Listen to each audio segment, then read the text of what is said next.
33 বছর কাটলো, কেউ ভালো থাকে। ছেলেবেলা তার আগমনী গান হঠাৎ নামিয়ে ধরেছিল। শুক্লা দ্বাদশী দিন অল্পরা খুব শুনে তারপর কবিচন্দ্র ঘোষ অমাবস্যা চলে গেল। সেই অষ্টমী আর 25 বছর প্রতীক্ষায় আছি। মামাবাড়ি মাঝি নাদের আলী বলেছিল, বড় হও দাদা ঠাকুর, তোমাকে আমি 3 প্রহরের বিল দেখাতে নিয়ে যাবো, যেখানে গজালো ফুলের মাথায় সাপ আর ভোর খেলা করে।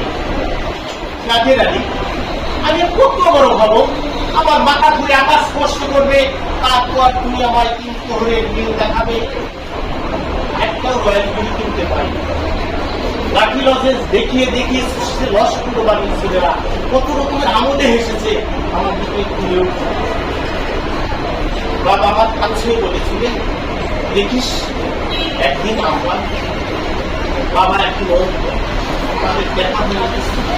সেই লাঠি লজেন্স, সেই রাজোৎসব, সেই রয়্যালগুলি কেউ আমায় ফিরিয়ে দেবেন। বুকের মধ্যে সুগন্ধি করুণা।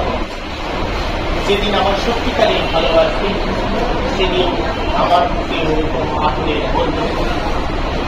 ভালোবাসার জন্য হাতের মুঠোয় প্রাণ নিয়েছি, দুরন্ত ষাঁড়ের চোখে বেঁধেছি লাল কাগজ, বিশ্ব সংসার তন্ন তন্ন করে খুঁজে এনেছি 108 দিন।